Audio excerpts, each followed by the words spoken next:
경찰에 조사받는 단계에서 실명으로 기사를 쓸 이유가 없거든. 제정신 가진 언론사는 그게 정상이야. 사람 하나 인생 날린 거는 아무렇지도 않았을까 본인에게. 단독이나 속보가 중요했을 거야. 이게 바로 우리가 시청률에 있는 공영방송 KBS 얼굴일지도 몰라.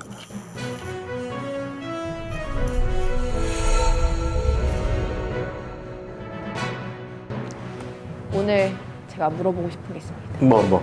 고 이성균 배우의 녹취록을 KBS가 단독으로 보도했는데 스포츠계에서는 이런 일이 없을까 하고요. 먼저 참 안타까워. 그치? 이성균 배우는 나도 인연이 있었어. 한 2번 정도 봤는데 일단 내가 느꼈던 게 굉장히 다정다감하지만 그게 말이 맞지 않았었고, 그리고 굉장히 좀 수줍었던 기억이 나. 본인 작품에 대해서 얘기할 때 무엇보다도 야구를 참 사랑하는 사람이구나 이런 생각이 들었었는데, 그래서 그 안타까운 그 소식이 들렸을 때 마치 오래 알았던 사람 부고 소식을 듣는 것처럼 되게 충격이었지. 더 충격이었던 건 뭐냐면 이게 똑같은 방송사에서 똑같은 했다는 게 너무나 화가 났어. 그 예전에도요? 야구에도 그런 비슷한 일이 있었지. 이성균 배우를 반드시 죽음으로 이끈 게 그 방송사, 바로 KBS는 아니겠지만 나 일조를 했다고 보거든. 이성균 배우를 잘 알았던 예술인들도 비슷한 얘기를 하더라고. 다른 건 참을 수 있었겠지만 지극히 사생활적인 게 모든 사람들에게 공표가 되면서 아내와 아이들한테 너무나 큰 실망감을 안겨줬다는 사실을 굉장히 비참해했었대. 아까 야구계에서도 있다고 했는데 있었지. 구체적으로 누굴까요? 어떤 경우? 우리 김조은 기자는 그 야구 기자 되기 전에 야구 해설가 누구를 좀 좋아했었어? 아무래도 지금 총재로 2기를 연임 중이신 허구현 총재가 해설하셨을 때 가장 기억이 많이 남은 것 같습니다. 좀 권력지향적이야. 총재님 보고 계시죠? 서희는? 저도요. 허구현? 네, 노린 건 아닌데 제가 야구를 허구현 생각하면 해설위원 이런. 너무 가스요. 그러면 우리 백이지아는 오랫동안 취재도 하고 그랬으니까 40, 50대 때 그때는 누구를 좋아했어? 저 때는 하일성 해설위원 해설을 좋아했는데요. 내용이 재밌고 얘기가 당시에는 이제 불펜이나 이런 데는 볼 수가 없으니까 시청자가 불펜에서 누가 뭘 풀고 있는지를 보신 다음에 이제 이쯤 되면 이 투수가 나올 때가 됐는데요 이렇게 예상하시면 그게 딱딱 맞는 게 너무 신기했던 기억이 납니다. 나는 개인적으로 그 하일성 허구현 해설위원도 좋아했지만 야구 기자를 할 때는 이용철 해설위원 되게 좋아했어. 해설 15년, 마이크를 잡으면 잡을수록 어렵네. 이용철 해설위원이 그 특정 팀에 너무 우호적이다. 삼성 코치를 했었거든. 그러니까 이제 예전에 본인도 삼성 경기 중요할 때는 굉장히 예민했어. 예전에 본인이 그랬지. 삼성이 이겼을 때 경기 끝나고 멘트를 많이 안 내면 이용철 저 새끼 저 삼성 이겨가지고 좋아가지고 입이 해벌레져가지고 말을 못하는 거다. 그리고 이제 삼성이 이겼다고 멘트를 좀 많이 하면 저거 봐라. 저거 누가 삼성빠 아니랄까봐 좋아서 저런다고 그러고 힘들게.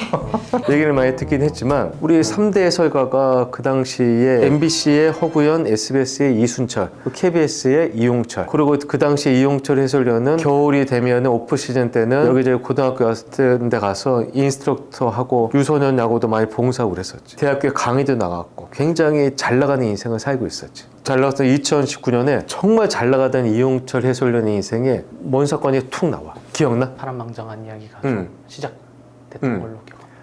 나는 그날 기억해. 그날 아주 친한 야구인이 기사를 하나 보내왔어. 이용철 KBS 해설위원이 성매매 혐의로 경찰에 조사를 받고 있다는 기사였어. 경찰이 수사하고 있는 단계에서 실명 공개가 굉장히 이례적이었어. 그런데 그 실명 공개의 대상이 공인이 아니잖아. 유명인인데 연예인보다 떨어지지. 그럼 프로야구 해설하는 사람이잖아. 공인이 아니잖아. 우리 사회의 의사결정을 하는 것도 아니고 우리 사회의 여론의 흐름을 이끌어가는 사람도 아니잖아. 그 당시 이용철 해설위원이 KBS 해설위원이었잖아. 근데 이 보도가 KBS에서 나온 거야. KBS 해설위원을 KBS에서 거야. 난 그래서 이해가 안 됐어. 기사를 봤는데 이제 이용철 해설위원이 성매매를 했고 이로 인해서 경찰에 조사를 받고 있다. 그냥 이런 내용이었는데 관심 있게 안 본 사람은 그냥 성매매 확정범식으로 돼 있는 거야. 근데 보통 우리 언론이 기사를 쓸 때 반드시 지키는 게 뭐냐면 경찰이 수사한다는 얘기는 누가 고소고발을 했다는 거잖아. 고소고발을 하는 거는 사실의 진위가 가려지지 않은 거잖아. 불송치가 될 수도 있고 경찰 수사에서 죄가 있는 것 같으면 기소할 수도 있고. 그런데 만약에 KBS 보도대로 하게 되면 경찰에 고소고발된 사건을 다 기사화할 수 있는 거야. 그렇지. 고소고발을 내가 예를 들어서 지금 멀쩡한 김종훈 기자를 폭력 내가 고소를 했어. 우리 저 배지영 기자를 내가 마약으로 고발을 했어. 조심히 들어가십시오. 무죄가 뻔히 나올 사안인데도 배지영 기자는 유명 야구 전문 기자 마약으로 수사받아. 야구 기자 김종원 학폭 조사받아. 근데 이 얼굴에 학폭이 안 어울리잖아. 당하면 당했지. 그러니까 경찰의 고소고발 사건을 기사화하지 않고 또 기사화해도 실명으로 쓰지 않아. 그건 원칙이야. 최소한 경찰이 검찰로 송치를 하거나 검찰에서 기소를 했을 때는 공인인 경우에는 그래도 이 실명을 쓸 수는 있어. 유명인 경우에도 실명을 쓰지만 어쨌든 그런데 이용철 해설위원의 친정인 KBS에서 KBS 해설위원은 성매매 그것도 이름을 버젓이 실명으로 보더라고. 수사를 받고 있다는 걸 내보낸 거야. 이거는 진짜 이해할 수가 없었어. 이게 만약에 다른 방송사에서 했으면 그래도 어느 정도 이해가 돼. 근데 방송사에서는 원래 이런 기사 안 내보내. 또 KBS는 공영방송이잖아. 더 주의하거든. 그게 궁금했었어. 내가 바로 이용철 해설위원한테 전화를 걸었지. 이용철 해설위원이 본인은 절대 그런 일이 없었다는 거야. 얼마나 억울한지 막 목이 메이는 거야. 그렇지. 나도 결혼을 해서 자식이 3명 있지만 그 기사를 봤을 아내와 자식 생각해봐. 와, 아버지가 성매매 범이 된 거야. 누구나 봐도 그게 그냥 확정범처럼 묘사가 돼 있는데 일반 대중들이 이 사람이 경찰 조사를 받는 단계인지 이게 진짜 성매매범 확정인데 어떻게 알아? 기사만 보는 그냥 누가 봐도 성매매 범죄죄라는 거야. 본인은 너무 억울해했는데 그때가 2019년 8월 26일이었을까. 오전 10시 53분에 그 KBS 기자 문자를 보낸 거야. 통화하고 싶다라는 그 연락 문자를. 근데 그걸 못 봤던 거지. 그러나서 정오 오후 12시에 통화를 했대. 통화를 하면서 그거 나한테 개인적으로 원하 있는 사람이야. 호의로 고소고발한 건이기 때문에 이거는 전혀 사실관계 다르다. 몇 번이나 주장을 했다는 거야. 그런데 이 기사가 오후 1시 44분에 보도가 돼. 오후 1시 44분에 이용철 해설위원 성매매로 경찰 조사 받고 있다라는. 그러면은 이미 다 써놓은 거야. 다 써놓은 상태에서 나는 이용철 해설위원이랑 충분히 통해서 반론권을 줬어. 이게 반론권 알리바이가 필요했던 것 같아. 반론권을 얻었으니까 기사가 나가도 되겠지. 절차만 그렇지. 제대로 된 척하는. 반론을 못 듣게 된 상태에서 보도를 하면 안 되니까 그거는 지킨 거야. 지켰는데 기자들이 할 수 있는 경찰 조사 단계에서의 비실명 그리고 이런 사건에 대해서도 상세히 기술해서는 안 되거든. 근데 그걸 다 어긴 거야. 근데 딱 한 가지만 지킨 거지. 언론중재위원회나 소송을 대비해서 반론은 들은 거야. 이미 기사를 써놨던 거야. 그러면은 궁금하잖아. 아, 이 기사를 써놓을 정도면 얼마나 취재를 했을까. 최초로 이 기자가 제보를 받은 게 그날 당일이야. 당일 오전이야. 하루 안에 사람 한 명을 그냥 보내는 게 몇 시간 안에 결정이 다 된 거예요. 거기서 이렇게 했지. 아니 사실관계는 맞잖아. 근데 사실관계가 경찰의 조사 받는다는 게 사실관계야? 그게 사실이야? 그 행위의 사실 여부를 가려야 되잖아. 오전에 전화 받자 후다닥 기사 써 올려서 그 결과가 어땠느냐. 그 기사가 나가자마자 기다렸다는 듯이 수없이 많은 언론사가 그 기사를 똑같이 베꼈어. 똑같이 실명을 달고. 이용철 해설위원한테 전화도 걸지 않고 기사를 쓴 언론사 거의 대부분이야.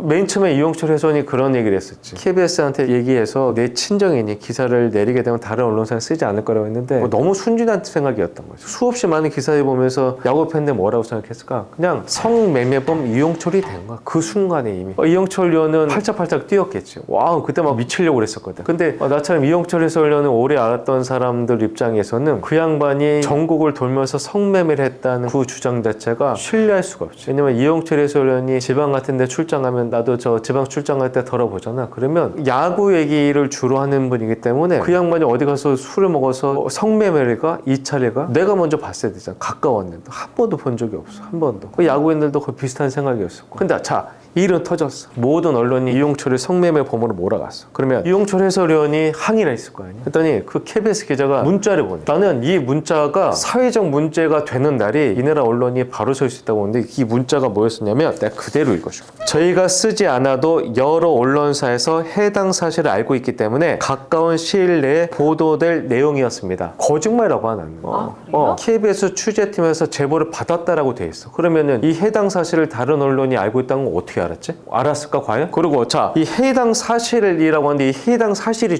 이 해당 사실이 내가 원한에 관계된 사람으로부터 무고하게 고소고발당해서 성매매 혐의를 경찰서에서 조사를 받고 있다는 게 해당 사실인 거지. 아니면 이용철 해설위원이 성매매 혐의로 경찰서에서 조사받고 있다는 게 해당 사실인 거죠. 앞에 걸 뺐잖아. 원한 관계에 있던 민사상 원한 관계에 있던 사람이 제보한 사실을 누락시켰잖아. 도대체 뭐가 해당 사실이라는 거지? 다른 언론사에서 알았어도 다른 언론사는 이름을 공개하거나 그러지 않아요? 다른 이 이용철 씨는 법적인 이슈를 다뤘던 조금 이따 설명했죠. 그 사람이 다른 언론사에다 제보를 하기도 했어. 근데 그 언론사는 기사화하지 않았어. 왜 기사화하지 않았냐면은 자기가 봤을 때도 경찰에 조사받는 단계에서 실명으로 기사를 쓸 이유가 없거든. 제정신 가진 언론사는 그게 정상인 거야. 그런데 저희가 쓰지 않아도 여러 언론에서 해당 사실을 알고 있기 때문에 가까운 시일에 보도될 내용이었다. 지가 어떻게 알아? 그거 어떻게 알지? 신이야? 그게 기자 한 명이 가능한 거예요? 보통 근데- 위에 데스크도 있고 막 그래서 내가 희한했던 게 도대체 데스크는 뭐 했을까라는 거야. 이 기사를 아주 급조해서 빨리 썼던 이유는 하나 있거지. 단독과 속보에 눈이 뒤집어졌을 경우는 이런 기사를 쓰지. 사람 하나 인생 날린 거는 아무렇지도 않았을까 본인에게는. 단독이나 속보가 중요했을 거야. 이게 우리가 시청률에는 공영방송 KBS 얼굴일지도 몰라. 충격을 받았지. 뒤에 말이 더 웃겨. 진행 상황 계속해서 체크해서 무혐의 기사가 나오면 응당하게 후속 기사를 쓰겠습니다. 아니 이미 사람 다 보내놓고 이거는 사람을 칼로 찌른 다음에 나중에 너 깨어나면 내가 너한테 약 사줄 거랑 똑같은 거야.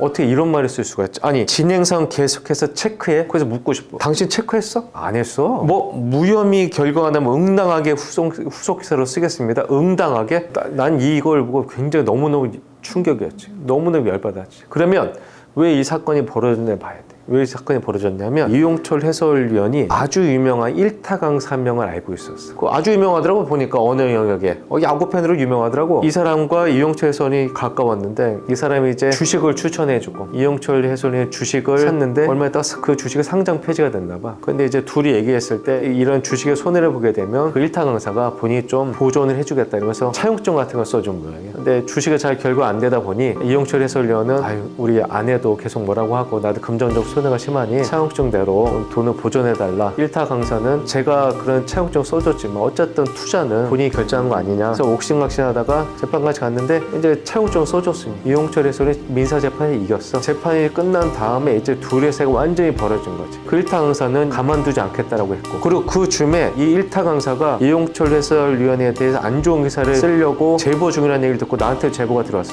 그때 우리 엠스플 뉴스 있을 때 이거 공익 제보가 아니잖아. 그죠. 이거 공익 제보가 처음부터 아니었어. 그럼 공익 제보가 처음부터 아니었으면 나왔으면 KBS 취재팀이면 생각을 해봤을 것 같아. 이게 사실관계를 확인해 본 다음에 이 사람이 어떤 의도로 이런 제보가 왔을까. 보통 언론사들이 그렇게 하잖아. 그런데 이 기사가 이런 원한 관계에 있던 사람한테 나온 거지. 근데 그거를 왜 KBS에 쓸까요? 그건 도저히 이해가 안 가는데. 나 한번 밝혀보고 싶어. 그래서 이 전말 과정 물어보고 싶어. 어쨌든 이용철 해설위원은 이 기사가 나가면서 해설위원으로서는 끝나. 야구에 대한 칼럼을 쓰던 신문사와의 연재도 끝나. 더 비참했던 야구인으로서 인생이 끝나고 한 아버지, 남편으로서 인생도 끝날 뻔했어. 어딜 가든지 자랑스러웠던 야구 해설가였던 내 아버지가 성매매범이라고 하죠. 어디 가서도 자랑스러웠던 내 남편이 성매매범이고 어디 가서도 존경했던 내 선배가 성매매범으로 몰리는데 누가 그 사람 주변에 남아있겠어. 그러니까 인생이 끝도 없이 추락을 했지. 그런데 그 인생 자체가 끝났는데 결과는 어땠을까? 성매매 혐의가 없었어요? 무혐의가 나왔지. 무혐의가 나왔는데 응당하게 썼어. KBS에 쓰긴 썼어. 근데 그거 누가 봐? 검찰에서 무혐의랍니다. 누가 봐? 무혐의가 나왔지만 이미 지금도 이용철 해설위원을 보면서 손가락질하는 야구인들이 있어. 손가락질하는 팬이 있어. 사회적으로 무혐의가 나오지 않았어. 더 비참했던 건 이 이용철 해설위원이 이 보도를 해서 아주 심대한 명예훼손이 된 거잖아. 네. 이걸 제보했던 일타 강사를 고소를 해. 명예훼손은 그 일타 강사가 벌금 500만 원 처벌이 됐어. 그 일타 강사의 행위에 대해서는 면죄부를 법이 주지 않았어. 기사를 쓴 KBS는 무죄야. 무혐의야. 소송 걸었는데 무죄가 나온 일개 개인과 KBS라는 거대 권력을 가진 방송사랑 붙었는데 KBS가 질 수가 없지. 영등포 경찰서가 무혐의 내린 이유가 뭐였지? 일단 보도 내용이 허위는 아니기 때문에 그렇게 결과가 나오지 않았을까. 이용철 해설위원이 성매매 혐의로 경찰에 조사받은 건 맞잖아 이거야. 아니 이렇게 앞에 게 빠져 있는 거야. 이런 식으로 하게 되잖아. 우리나라 전 국민 5천만의 국민은 다 신문에 한번 나올 수 있어. 고소고발은 누구나 할 수 있거든. 내가 저 사람을 정말 사회적으로 망가뜨리고 싶다면 고소고발 때리잖아. 그리고 언론이 받아쳐주면 되는 거야. 멀쩡한 사람 마약상으로 만들고 그치? 멀쩡한 사람 학폭으로 만들 수 있고 성폭력범으로 다 만들 수 있는 사회의 길을 경찰이 열어준 거야. 이용철 해설위원은 이미 인생이 끝났잖아. 지난해 이용철 해설위원한테 굉장히 안 좋은 일이 또 벌어져. 뇌종양이 생겨서 큰 수술을 받지. 그렇게 건강했던 사람. 안타깝지. 만약에 그 기사를 정상적이고도 일반적인 기자들이 했던 것처럼 이 제보자가 왜 이런 제보를 했는지 확인해보고 이 주변에 다른 이야기가 없는지 확인해보고 다른 사람들을 확인해보고 이런 확인 과정을 많이 충분히 거치고 내부 토론이 있었어도 이런 기사가 나왔을까? 이런 기사가 충분한 협의 없이 나오는 기사라면 우리는 시청률 내면 안 돼. 근데 시청률 내면 안 된다는 걸 내가 더 한 번 느낀 게 이성균 배우의 사건을 더 한 번 느꼈지. 이들이 말하는 그 공익적 가치를 구현하기 위해서 보도했던 뭐가 공익적 가치지? 우리가 왜 이성균의 사생을 알아야 되지? 그럼 여기서 한 가지 이상하지 않아? 이용철 해설위원. KBS에 대한 고소를 한참 있다 했어. 이용철 해설위원은 본인이 무혐의가 되고 하면 KBS가 자기를 다시 불러줄 줄 알았어. 그래서 다시 KBS 마이크 앞에서 해설을 하고 싶어 했다. 그래서 갑인 KBS랑 더 이상 불협화음을 일으키고 싶지 않았던 거야. 그만큼 KBS를 사랑했던 거지. 거의 20년 동안 KBS에서 해설을 했었고 본인이 또 MBC 청룡 시절에 프로야구 신인왕 출신이었잖아. 프로야구 지도자 코치도 했으니까 삼성에서 그때보다 KBS 야구 해설위원이라는 거를 더 자랑스럽게 생각했던 사람이었거든. KBS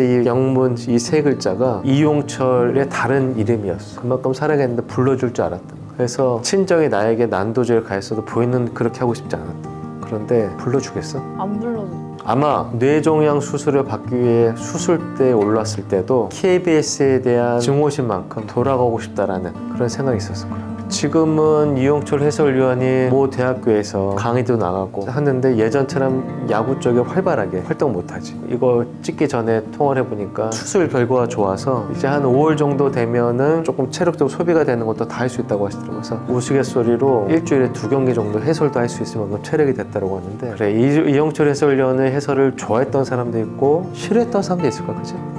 그런데 중요한 건 이용철 해설위원이 성매매의 범인이 아니었던 사실만은 많은 야구 팬들이 알아주셨으면 좋겠어. 알아주셨으면. 이분은 근데 어떻게 다시 이렇게 극복해서 살아날 수 있었을까요? 저 같으면 무너졌을 것 같아요. 그런 일을 겪고 어떻게 자식이 있어서 그런가? 대단하다. 이용철 해설위원이 견딜 수 있던 거는 가족이지, 가족. 가족이랑 지인들이 계속 용기를 줬겠지. 그리고 제일 버티게 했던 거는 역시 야구겠지. 본인이 건강해지고 본인에 대한 오해가 풀리면 다시 마이크 앞에 설 수 있을 거라는 그런 기대와 희망이겠지. 그게 최고의 버팀목 아니었을까? 그렇다면 궁금하잖아. 이용철 해설위원은 뇌수술을 받고 사경을 헤매다가 구사일생으로 다시 살아났단 말이야. 그리고 일타 강사는 명예훼손으로 법의 처벌을 받았어. 그런데 한 사람만의 인생은 순탄하게 잘 가는 거야. 그 KBS 기자야. 최근 한 달간 이 31일간 총 63개의 기사를 작성했더라고. 지금은 정치 기사를 작성하고 계시더라고. 정치계에서도 정치인들을 상대로 이용철 위원한테 했던 그대로 경찰을 조사를 받고 있는 상황을 그대로 몇 시간 만에 취재해서 쓸 수 있는지 그 정치인의 실명을 쓸 수 있는지 한번 보고 싶어. 원래 기사였잖아. 자기들이 최초로 기사 쓴 거에 알림이라고 적어놨어. 다시 이 이용철 해설위원이 무혐의가 됐습니다. 근데 나는 그런 생각을 해. 야, 정말 인생 편하게 사는구나. 나도 예전에 KBS에서 야구 해설도 하고 KBS에 아주 좋은 분들이 많이 계신 건 알고 있겠으나 그러나 이성균 보도 때나 예전에 이용철 해설위원 보도 때나 이게 대한민국 공영방송 현실이라면 나는 시청률을 내지 않는 것이 이런 방송사의 태도를 고치게 할 수 있는 방편이 될 수 있다는 생각을 해. 나는 이용철 해설위원에게 KBS가 지금이라도 진심 어린 사과를 했으면 좋겠어. 오늘은 좀 무거운 얘기를 했는데 다음 주는 기대해 주죠. 어떤 거죠? 다음 주는 끝이야. 가야 돼.